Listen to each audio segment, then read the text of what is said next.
Welcome everyone to another episode of Tutorial Tuesday. It is week 43, 2019. I'm glad that you're along with us and thank you for tuning in. Hey, I just have a couple of announcements and then we'll get right into your questions. Announcement number one, if you haven't yet checked out my June 2020 photography workshop, you'll want to go ahead and swipe over and take a look at that. Along with myself, it'll be co-hosted by Canon Explorer of Light Bruce Dorn. Now, this is one workshop that you definitely don't want to miss. It includes food and lodging down in Torrey, Utah. It doesn't get much better than this as far as the red rocks, stunning scenery of southern Utah. So go ahead, slide over, take a look at that, and sign up. Announcement number two. Cotton Carrier still has the fundraiser going on for their newest sling belt system. To check that out, go ahead and swipe over and take a look at that. I used it out on location and did a review of it, and I promise you, you won't be disappointed, especially for those of you that are out there with one camera, you're doing engagements, seniors, and things like that. It doesn't get much better than this. So go ahead, swipe over, take a look at that, and get one of their sling belt systems. Let's get right into your questions. So for me, with my watermark, what I did was I wrote it down on a scratch piece of paper until I came up with something that I liked. I used Photoshop for that, and then I just transferred over the JPEG to Lightroom and export my watermark through. Without sounding like a smartass, we learn to do our work by doing our work, and we learn to use manual by using manual. That being said, there's a number of things that you can do as far as your experience and your education goes. Of course, this means that you have to use it. So, number one, understand exposure. And that means understand the relationship between your aperture, your shutter speed, and your ISO. And then put those into practice using manual. Now, once you understand exposure, one of the practical ways of seeing it in action is by putting your camera in aperture priority, choosing the aperture, and then taking a picture and seeing what the camera chooses for shutter speed and ISO. And of course, the same thing can be said for using shutter priority as well, where you take control of setting your shutter speed and the camera will choose the ISO and the aperture. So take a look at those three things. I hope that helps you. Absolutely. Thank you for tuning in, and that goes for everybody. Thank you all for tuning in and making these Tutorial Tuesdays so great. Without your questions, we don't have it. This is a really great question here. Thank you so much for asking it. The short answer I would begin by saying is a happy medium between both of these things, watching for those moments and then also not directing, but coaching the person into that perfect moment and, helping them look their best selves, if you will. In the beginning, you definitely have to study posing, be around people that are very good at posing because posing in itself is an art form.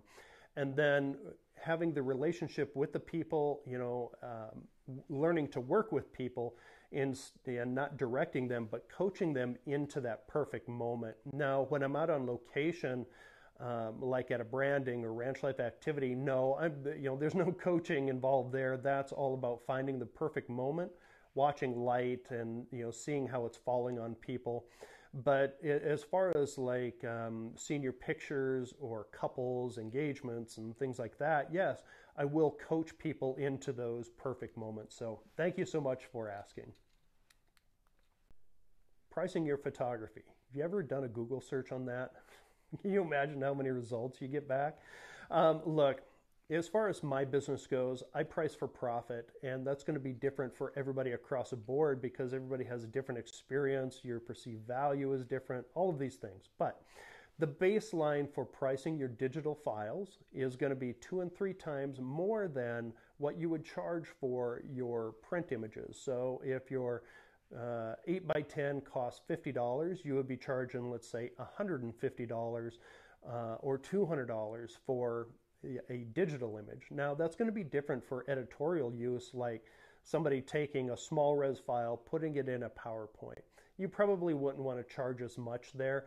And again, that's going to be based on what you currently charge for your print files. So I hope that helps you. Congratulations on booking your concert.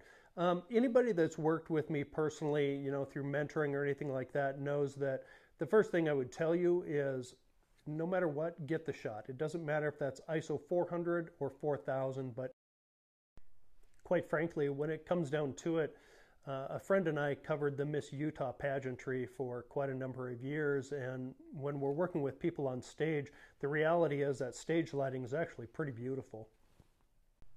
The last thing that I would tell you here is don't worry about what someone else would do. Just worry about you and worry about getting the shot. That's all you need to do, regardless of any technical limitations. So enjoy yourself. This is a follow-up question. This person also sent me a direct message. So congratulations on getting your first paid client. I know that's a really good feeling deep down. So the next thing, how to connect with more clients. The one thing that'll never go out of style, to be quite honest with you, the reality of running a photography business is there's a lot of waiting. And contrary to popular belief, you're in studio editing maybe 70% of the time and 30% of the time you're out shooting. I think those, to be quite honest with you, I think my time in studio is 75% of the time and 25% I'm out on location shooting.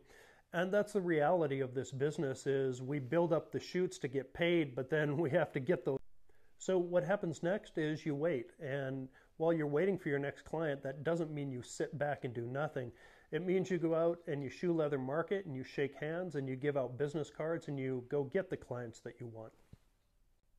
You know, one of the things that I find very important in my job is helping people look their personal best, and that has to do with posing as well.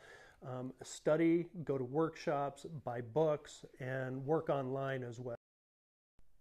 One of the best posing tips that was ever given to me was if it has a joint, bend it. And every time I'm posing somebody, that's one thing that goes through my mind is bend those knees and get a little space between the waist. Thanks for the question, Gil. How do I get the shots? You know what?